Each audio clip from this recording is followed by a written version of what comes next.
Jangan kaget ya kalau di Indonesia akan ada hujan salju. Sekali lagi, jangan kaget kalau Katulistiwa akan bersalju. Memang Sontoloyo ini nyeleneh informasinya. Banyak yang bilang ngawur atau ngayal. Namun kalau bicara ada fakta dan data yang berbeda sumbernya dari berita-berita mainstream, Anda harus mulai berpikir. Penyiaran berita mainstream hampir semuanya dikendalikan globalis dan negara dikuasa yang punya agenda propaganda. Maka informasi yang diberikan Bosman jadi terlihat aneh dan ngawur karena memang berbeda sumbernya dengan berita mainstream. Kembali ke climate war atau perang cuaca. Bukan saja perubahan cuaca ya, altered weather. Perang cuaca akan membuat arus angin dunia berubah. Bukan sekedar climate change atau perubahan iklim karena kebodohan dan kecuekan manusia rendah kepedulian alamnya saja yang membuat dunia semakin panas. Bukan, ini lebih kejam lagi. Jauh lebih kejam dari perbuatan Rangga meninggalkan cinta tanpa pesan. Namun ini adalah perbuatan manusia-manusia egois, pemimpin egois, negara besar egois, dan globalis cabal egois, yaitu para Thanos yang ingin menjadi penguasa, turun tangan dengan sengaja memasang alat menggeser angin, cuaca, terganggu keseimbangan alam secara global. Inilah yang kita wanti-wanti apa yang akan terjadi setelah pandemi virus berkepanjangan, manusia ditimpa masalah lagi dengan cuaca yang kacau hingga tumbuhan tropis bisa mati, makanan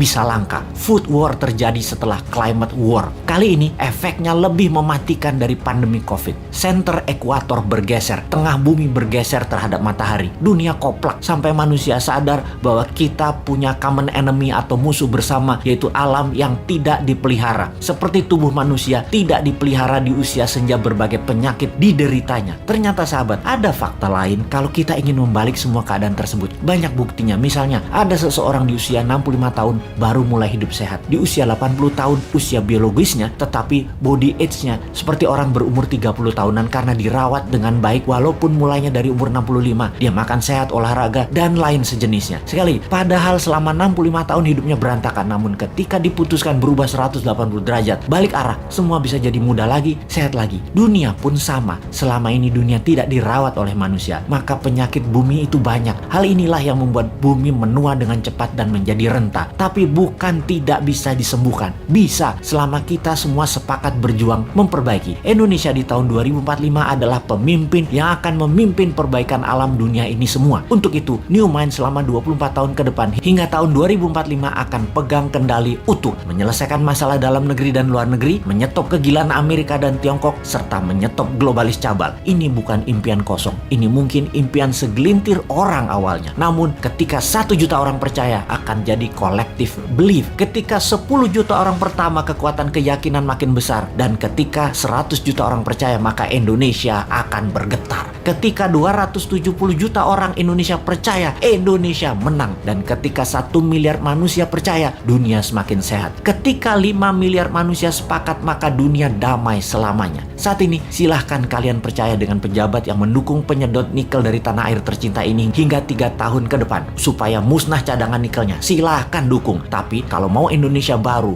dunia baru, siapkan konsep bernegara yang membuat Indonesia akan menjadi negara superpower. Ubah pola pikir lama dan semua pejabat incumbent termasuk yang mencalonkan di tahun 2024 yang dari incumbent. Mereka semua pikirannya lama. New Mind, siap!